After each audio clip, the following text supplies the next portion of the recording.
8월 세 번째 주일을 맞았습니다. 기록적인 역대급 열대야를 우리가 계속 밤마다 맞고 있습니다. 고생 많으셨고요. 지난주에 말복이 지났습니다. 또 이번 주 8월 20일 목요일에는 처서가 또 다가옵니다. 지나가고 나면 좀 더 선선해지지 않을까 하는 이런 기대를 갖습니다.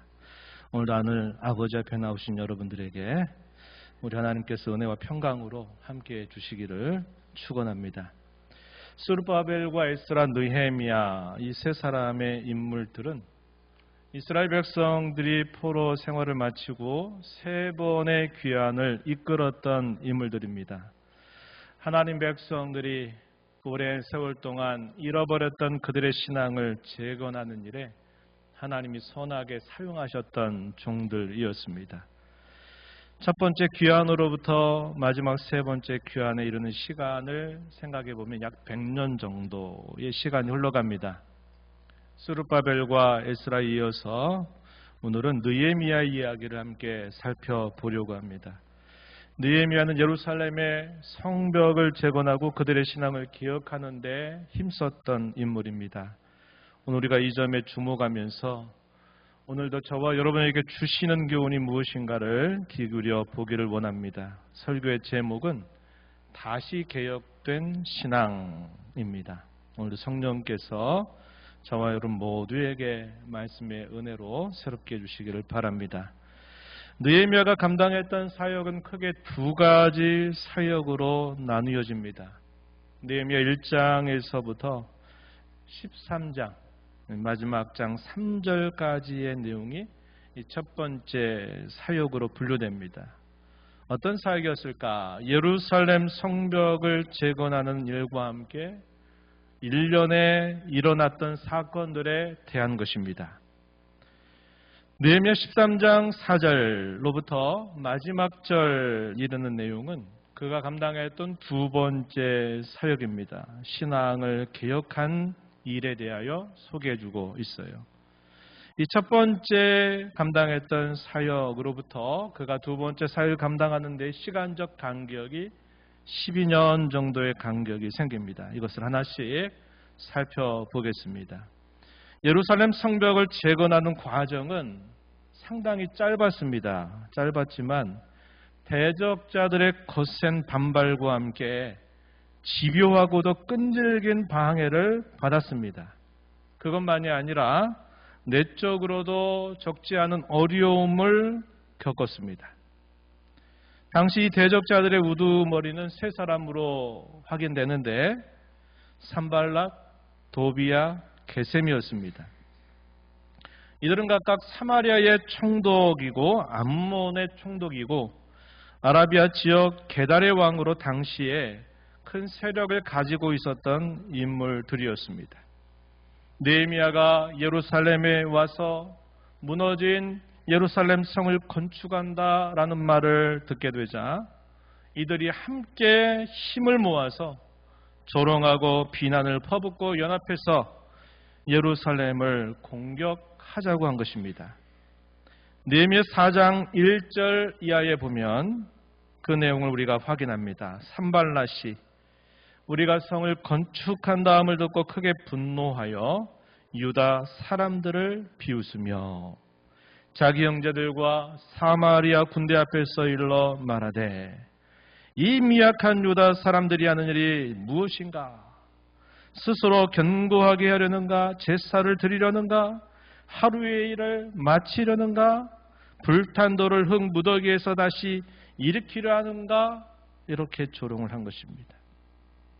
그때 암몬 사람이었던 이 도비야는 또 함께 말을 부추깁니다. 그들이 건축하는 돌 성벽은 여우가 올라가도 무너지게 되고 말 것이다. 이렇게 비난하고 조롱한 것입니다. 그뿐만 아니라 그들이 한 일은 우리가 성으로 힘을 합쳐서 이 일이 진행되지 못하게 하자 하면서 연합 전선을 구축하게 됩니다. 4장 7절 8절 말씀에 소개되어 있는데 뭐라고 말하느냐? 산발락과 도비야 아라비아 사람들과 암몬 사람들과 아스도 사람들이 예루살렘 성이 중수되어 그 허물어진 틈이 메꾸어진다 간다 함을 듣고 심히 분노하였다. 다 함께 꾀하기를 예루살렘으로 가서 치고 그것을 요란하게 하자. 이렇게 그들이 서로 연합해서 이 일이 안 되도록 방해하게 된 것입니다. 그런데 그것이 그들의 뜻대로 되지 않게 되니까 그들이 이번에는 약간의 이 방해하는 방향을 바꾸는데 그 모든 유다 백성들의 무리를 이끌고 있는 지도자 느헤미야를 처단하면 이 일이 안 될 것이다 라고 생각하고서는 이 느헤미야를 죽이려고 온갖 시도를 하게 됩니다.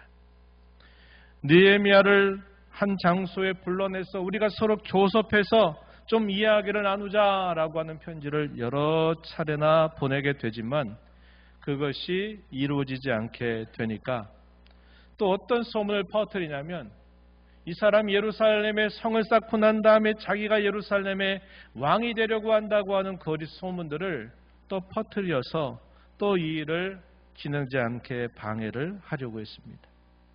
나중에는 어떻게 하는가? 심지어는 선지자를 돈으로 매수하여서 그에게 말을 건네주어 이 느헤미야를 처단하려고까지 했던 것입니다. 이 내용은 느헤미야 6장에서 소개되고 있는데 느헤미야 6장 2절 말씀에 보면은 이렇게 소개됩니다. 산발랏과 게셈이 내게 사람을 보내어 이르기를 오라 우리가 오노 평지 한 촌에서 서로 만나자 이렇게 한 겁니다. 느헤미야는 그들의 그 음모를 처음부터 알지는 못했습니다. 그러나 지나고 나서 보니까 그곳에서 자기를 은밀히 죽이려고 한다는 것을 발견하게 된 것이죠. 6절 가서 보면은 거짓된 비난을 퍼뜨리는 것이죠. 이방 중에도 소문이 있고 가스무도 말하기를 너와 유다 사람들이 모반하려 하여 성벽을 건축한다 하나니 내가 그 말과 같이 왕이 되려 하는도다. 네가 왕이 되려고 일하고 있는 것 아니냐 이렇게 또 그러한 말들을 퍼뜨린 것입니다. 10절에 가서 보면은 거짓 선지자를 매수해서 이 느헤미야를 죽이려고 하는 시도가 나오는데 그에 앞장섰던 사람이 누구냐면 스마야라고 하는 사람이었습니다. 그가 뭐라고 느헤미야에게 말하느냐? 그들이 너를 죽이려 올 터이니 우리가 하나님의 전으로 가서 외소 안에 머물고 그 문을 닫자. 저들이 반드시 밤에 와서 너를 죽일 것이다. 그러니 하나님의 성전에 우리가 함께 숨어 있자라고 말한 것인데 그 의도가 뭐냐면 거기서 죽이려고 했다는 것이죠. 이런 모든 시도에도 불구하고 성벽 공사는 계속 차곡차곡 진행이 돼서 완공이 되었습니다.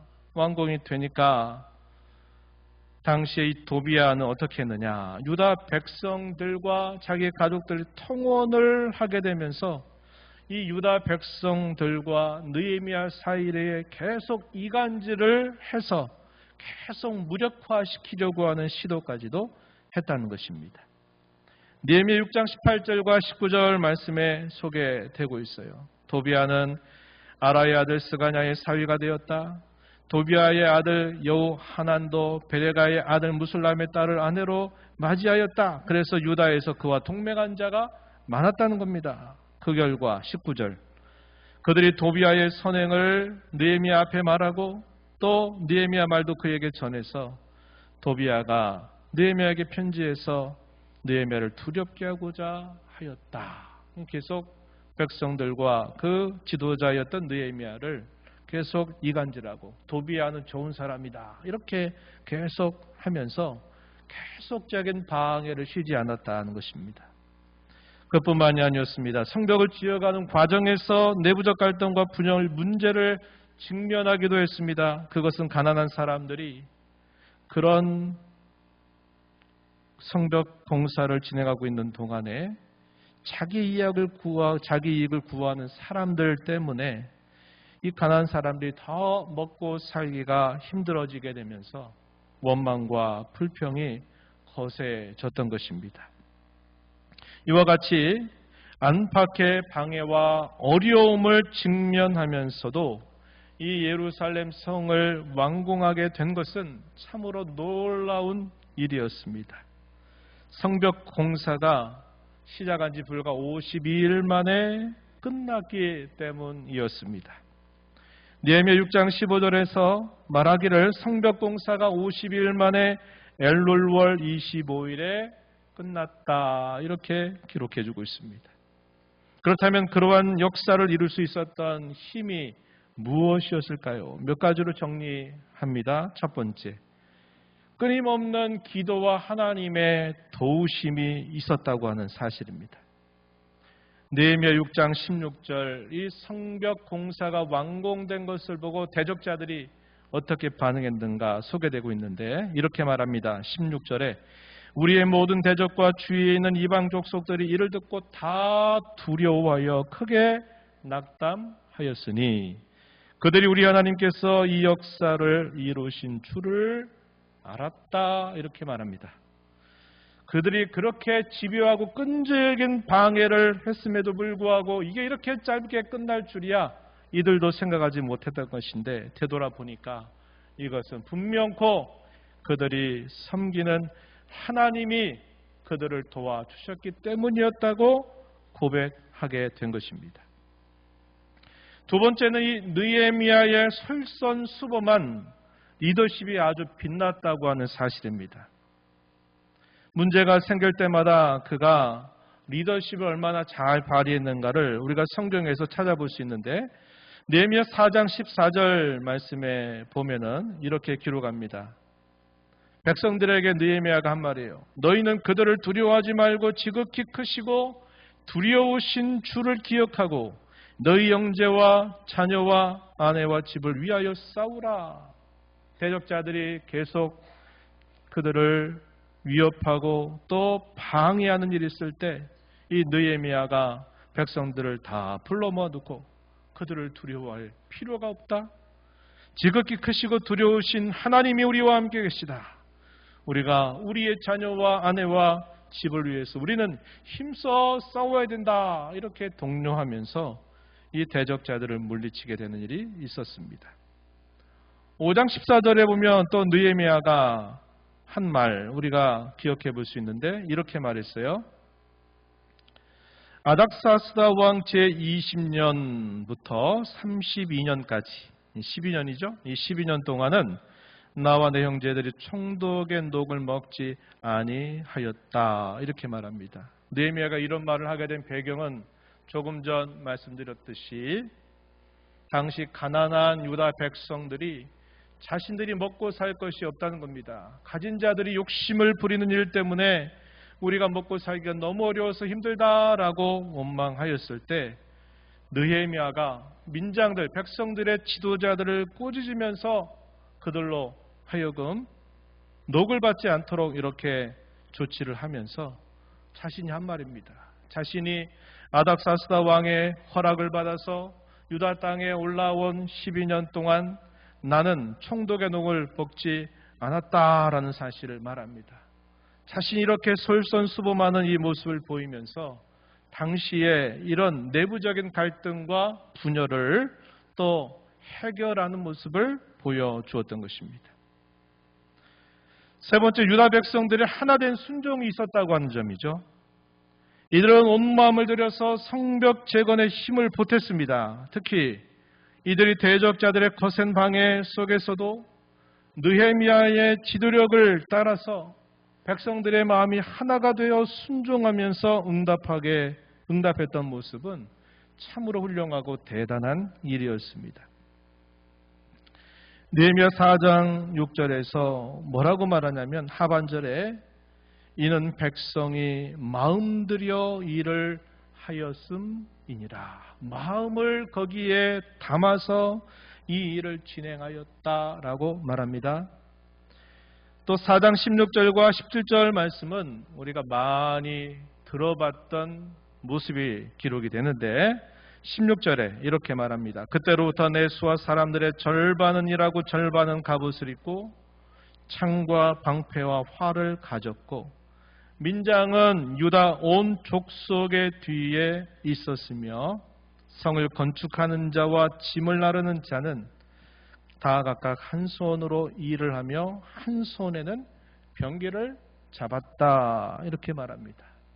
이 52일 동안 성벽을 완공해 가는 과정에서 그들이 했던 일, 대적자들이 언제 쳐들어올지 모른다라고 하는 그러한 생각을 가지고서 한쪽에서는 일하고 또 한쪽에서는 무기를 들고 지켜 서 있고, 나중에는 어떻게 하냐면 한 손으로는 일을 하면서 한 손으로는 병기를 잡으면서까지 그 일이 쉬지 않고 계속되었다고 하는 것입니다. 이것은 백성들의 마음이 하나가 되어서 그 어려움을 응전해 나가면서 이뤄내었던 놀라운 모습이었다고 하는 것입니다. 성벽의 완공은 신앙 부흥으로 연결되었고 더 놀라운 일을 이루게 되었습니다. 성벽 공사가 완공된 지 약 일주일이 지나게 되면서 온 백성들이 자원하여 7월 1일이 되자 이 예루살렘 성 수문 앞 광장에 그들이 모였습니다. 이스라엘의 절기 가운데 7월 1일은 나팔절이라고 불러요. 마치 우리나라의 설날과 같은 명절입니다. 나팔을 불면서 새로운 한 해가 시작되었다라는 것을 알리는 절기입니다.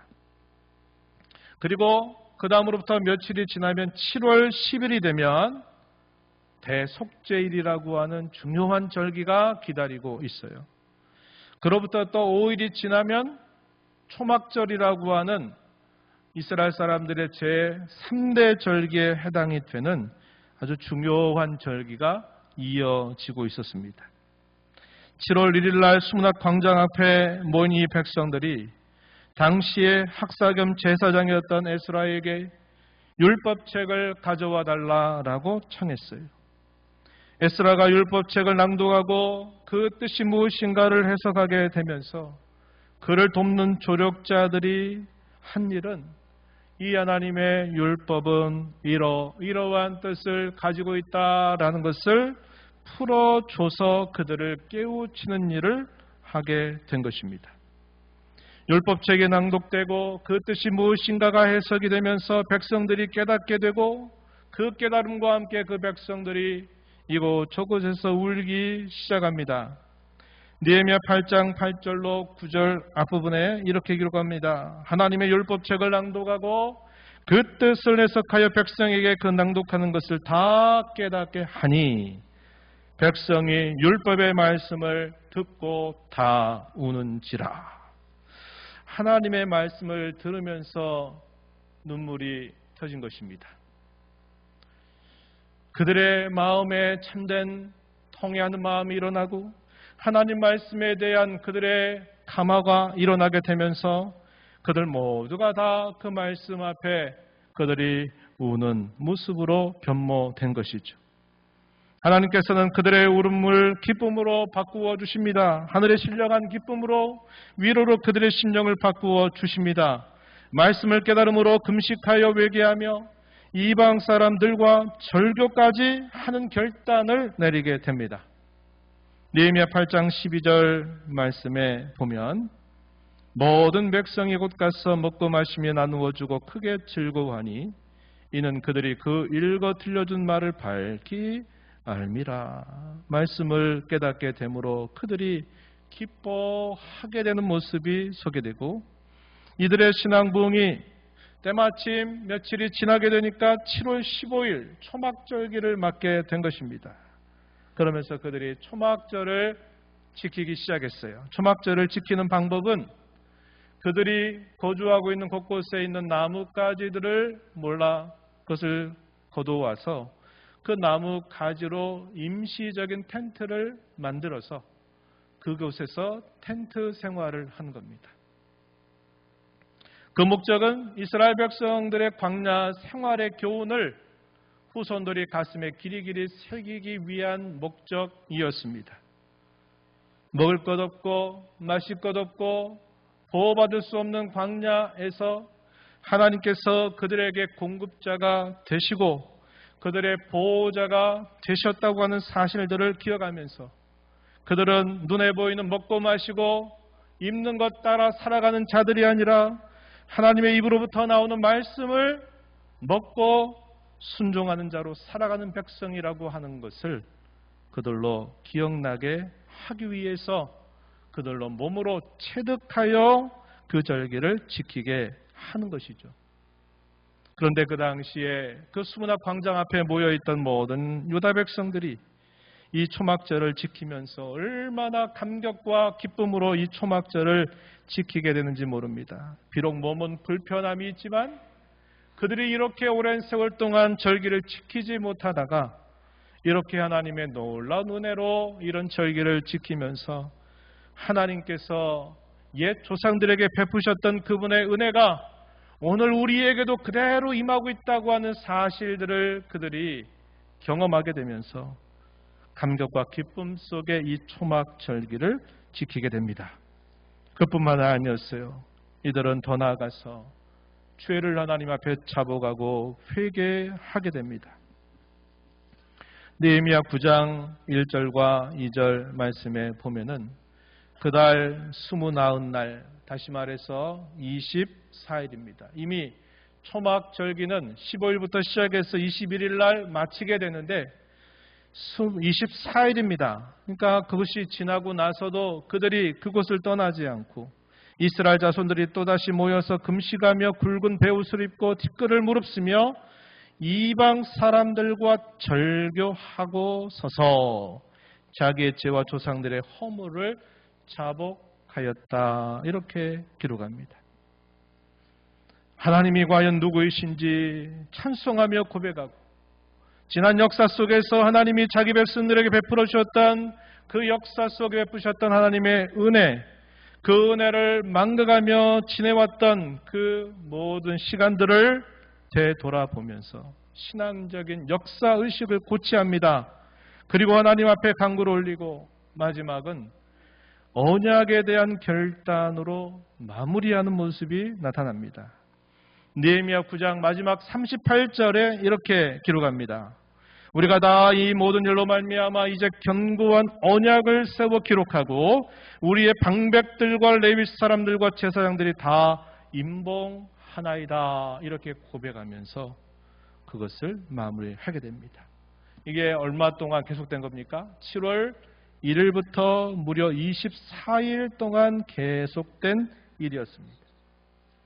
언약의 임봉을 하고 난 다음에 기쁨과 감사로 예루살렘 성벽이 완공된 것을 감사하며 봉헌식을 치르게 됩니다. 그리고 그들이 마지막에 했던 그 일은 그들 가운데 함께 있었던 이방인들을 다 내쫓아낸 일이었습니다. 느헤미야 13장 3절 말씀에 이렇게 말합니다. 백성이 이 율법을 듣고 곧 섞인 무리를 이스라엘 가운데에서 모두 분리하였느니라.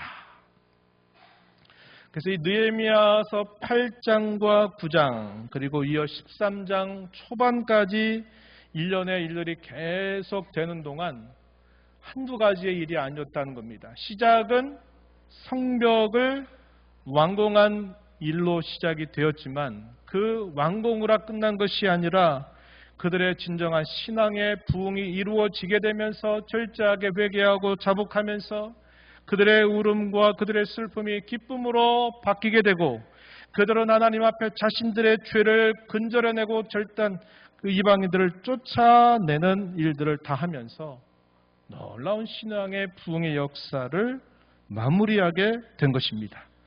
참으로 놀라운 신앙의 부흥 역사였습니다. 그런 다음에도 이 느헤미야의 사역은 계속되었습니다.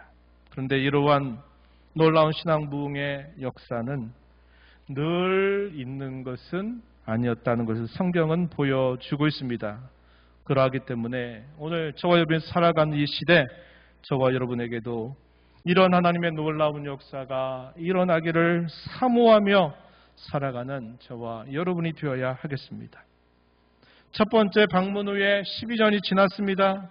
느헤미야는 약속한 대로 자신을 보냈던 바사 제국으로 갔다가 왕의 허락을 받아서 또다시 예루살렘을 찾아옵니다. 갔다 왔다 하는 시간 하면 약 6개월에서 8개월 정도의 시간이 흘러요. 그때가 언제냐 했더니 아닥사스다 왕 통치제 32년이었고 연대로 환산하면 주전 약 433년경이었습니다. 오늘 우리가 읽은 본문 6절로 7절에 보면 이렇게 소개합니다. 그때는 내가 예루살렘에 있지 아니하였느니라. 바벨론 왕 아닥사스다 32년에 내가 왕에게 나아갔다가 며칠 후 왕에게 말미를 청하고 예루살렘에 이르러서야, 이렇게 기록하고 있습니다. 그가 바사제국을 다녀오는 동안에 또다시 여러 가지 문제가 생겼습니다.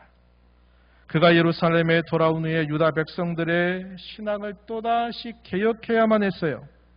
이것이 그가 감당한 두 번째 사역의 내용이었습니다.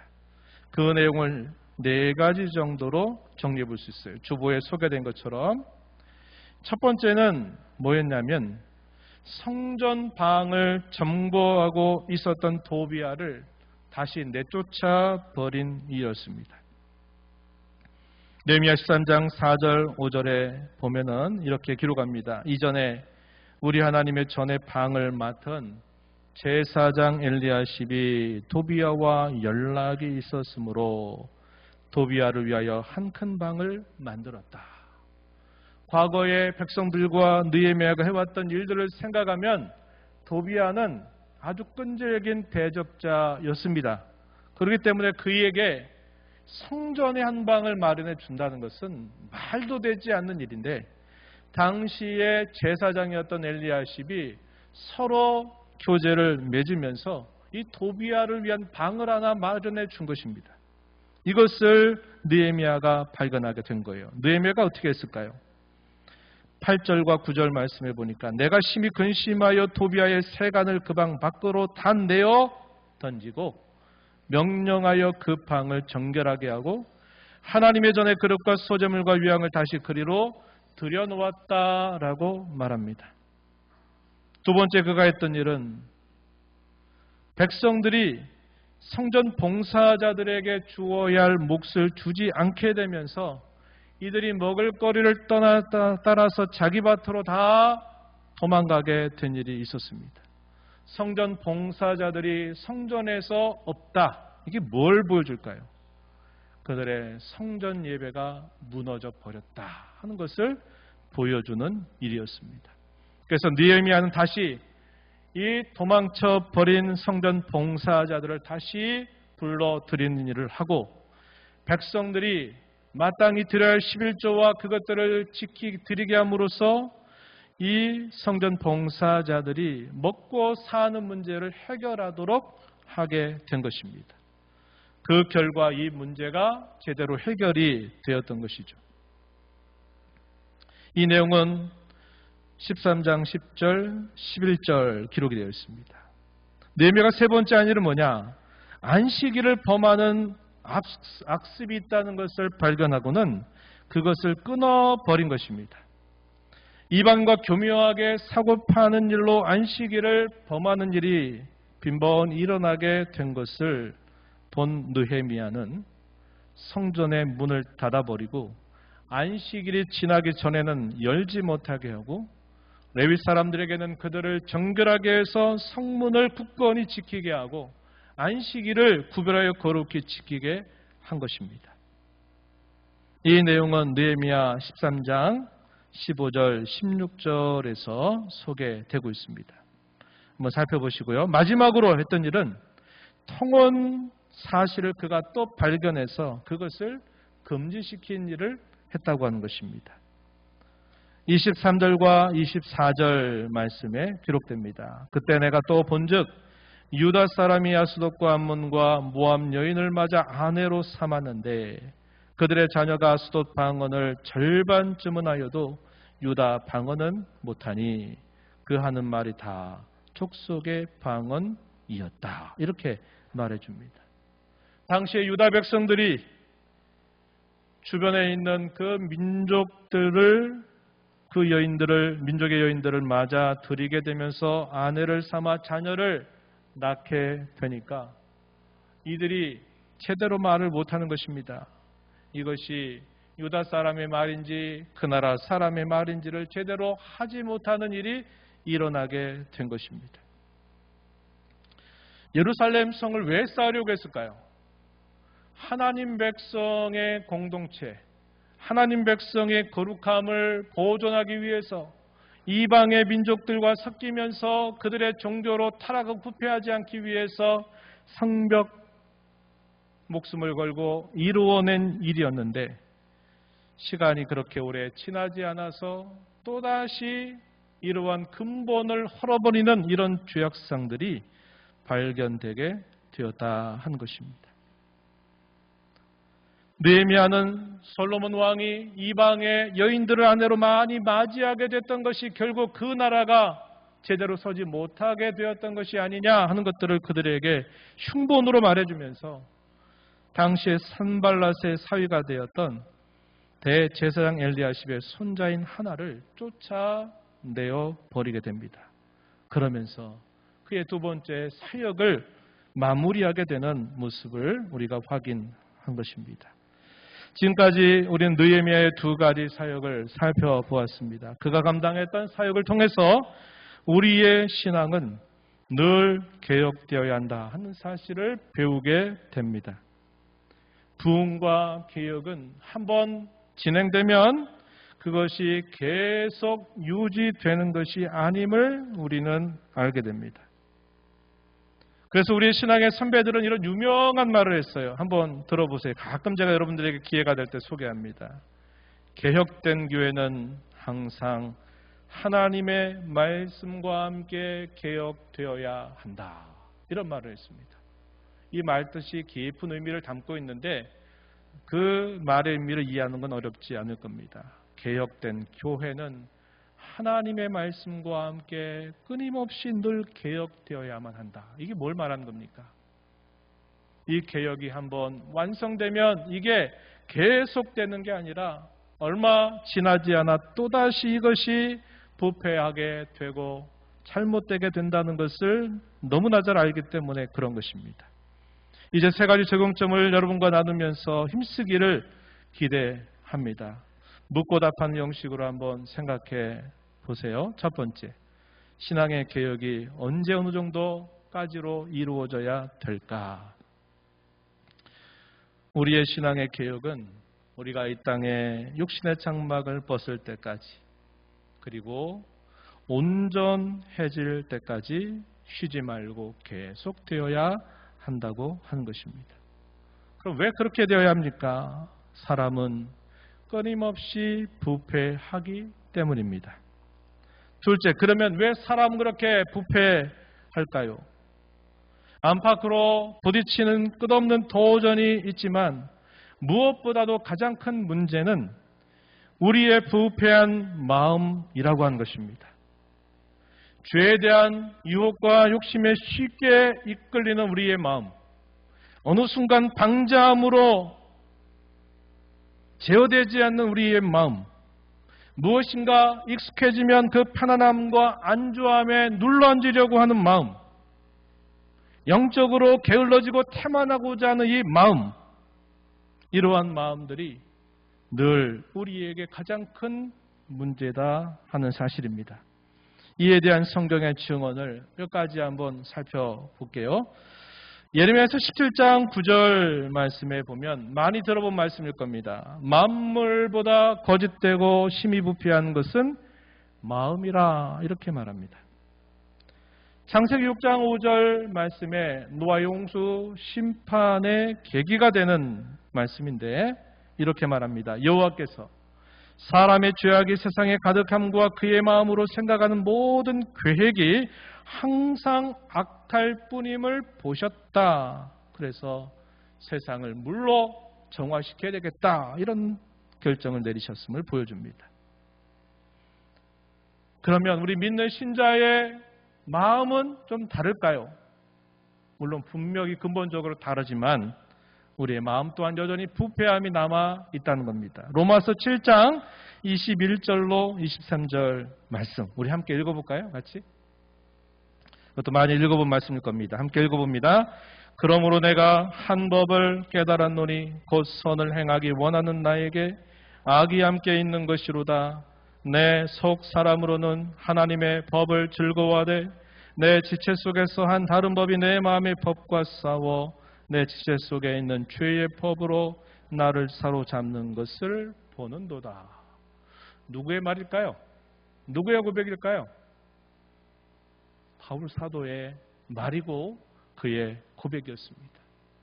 그처럼 복음에 열정적이고 그처럼 헌신적인 사람을 꼽으라 해도 꼽을 수 없을 만큼 그런 삶을 살았던 바울조차 자기 마음속에 이 두 가지의 법이 끊임없이 싸운다라는 사실을 고백하면서 자신이 얼마나 공고한 사람인가를 말해주고 있습니다. 물론 그것은 공고함으로 끝난 것이 아니에요. 그 연약함 속에 일하시는 하나님으로 인하여 오히려 나는 감사하겠다라고 말은 하지만 여전히 믿는 신자의 마음속에서도 이러한 일이 계속 일어나고 있다는 거죠. 갈라디아서 5장 16절 17절에서 그와 비슷한 말씀을 우리에게 알려줘요. 내가 이르노니 너희는 성령을 따라 행하라. 그리하면 육체의 욕심을 이루지 아니하리라. 누구에게 한 말입니까? 갈라디아 교회 성도들에게 바울 사도가 한 말이죠. 육체의 소욕은 성령을 거스르고 성령은 육체를 거스르나니 이둘이 서로 대적함으로 너희가 원하는 것을 하지 못하게 하려 합니다. 이렇게 말합니다. 앞에 두 구절은 그리스도 밖에 있는 일반적인 사람들의 마음이다 이렇게 여겨도 우리가 뒤에 살펴본 이 두 구절은 믿는 신자들 속에 여전히 남아있는 그 부패함이 반드시 있다는 사실을 우리에게 보여주고 있다는 것입니다. 그러므로 우리의 마음에 이러한 부패 때문에 우린 끊임없이 개혁해서 나아가야 된다는 사실이죠. 마지막으로 그럼 어떻게 우리의 신앙을 개혁해야 할까요? 우리가 본문에서 몇 가지 살핀 것들을 중요한 방법으로 확인할 수 있습니다. 첫 번째, 개혁의 기준이 곧 하나님의 말씀이라고 하는 것입니다.